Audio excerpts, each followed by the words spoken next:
ত্রয়োদশ জাতীয় সংসদ নির্বাচন সামনে রেখে জামায়াতে ইসলামীর সঙ্গে আসন সমঝোতা করতে গিয়ে সংকটে জাতীয় নাগরিক পার্টি এনসিপি। দলের কেন্দ্রীয় নেতাদের একটি অংশ তীব্র প্রতিক্রিয়া দেখাচ্ছে। ইতিমধ্যে পদত্যাগপত্রও জমা দিয়েছেন দলের নীতি নির্ধারণী ফোরাম রাজনৈতিক পরিষদের একজন সদস্য।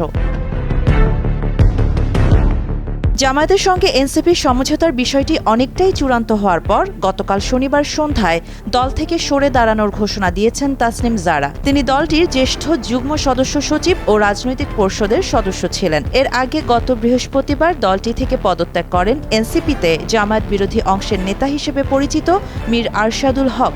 অর্থাৎ জামায়াত প্রশ্নে এনসিপির ভেতরে বিভাজন এখন আর আড়ালে নেই। এছাড়াও গতকাল সন্ধ্যায় দলের ৩০ নেতা এনসিপির আহ্বায়ক নাহিদ ইসলামকে সম্ভাব্য জোট বিষয়ে নীতিগত আপত্তি জানিয়ে একটি স্মারকলিপি দিয়েছেন।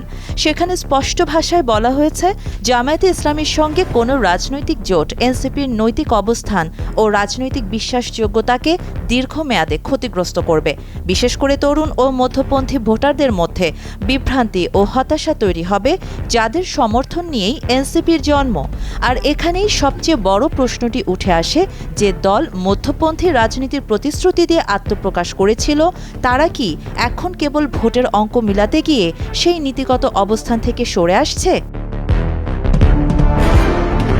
পেছনের হিসাবটা দেখলে বিষয়টি আরও পরিষ্কার হয়। প্রথমে বিএনপির সঙ্গে আসন সমঝোতার চেষ্টা করেছিল এনসিপি। শীর্ষ পর্যায়ে একাধিক আলোচনা হলেও শেষ পর্যন্ত বোঝাপড়া হয়নি। এরপর আলাদা মধ্যপন্থী জোট গঠনের উদ্যোগ নেওয়া হয়, গঠিত হয় গণতান্ত্রিক সংস্কার জোট। কিন্তু ভোটের বাস্তবতায় সেই জোটও টেকেনি। শেষ পর্যন্ত এনসিপি ঝুঁকেছে জামায়াতে ইসলামীর দিকে। দলীয় সূত্র বলছে, এনসিপি প্রথমে ৫০টি আসন চাইলেও জামায়াত ৩০টি আসনে ছাড় দিতে রাজি হয়েছে। সেই ৩০ আসন নিয়েই তৈরি হয়েছে সম্ভাব্য প্রার্থীদের খসড়া তালিকা। এমনকি শীর্ষ নেতাদের জন্য নির্দিষ্ট আসনের কথাও প্রায় চূড়ান্ত। কিন্তু এখানেই শুরু হয় অভ্যন্তরীণ বিস্ফোরণ।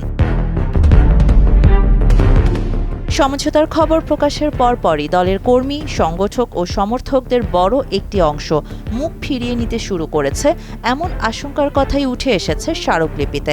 এনসিপির নেতৃত্ব বলছে, আলোচনা এখনো চলমান।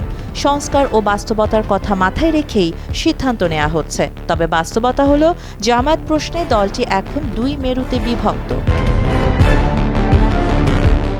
সব মিলিয়ে বলা যায়, আসন সমঝোতা নয়, এনসিপির সামনে এখন সবচেয়ে বড় চ্যালেঞ্জ নিজস্ব নীতিগত অবস্থান রক্ষা করা। এই সংকট কিভাবে সামাল দেয় দলটি, সেটাই নির্ধারণ করবে ভবিষ্যতের এনসিপি কোন পথে হাঁটবে, মধ্যপন্থী রাজনীতির পথে নাকি কেবল নির্বাচনী অঙ্কের হিসাবেই। শাহানা জাহান, নয়াদিগন্ত।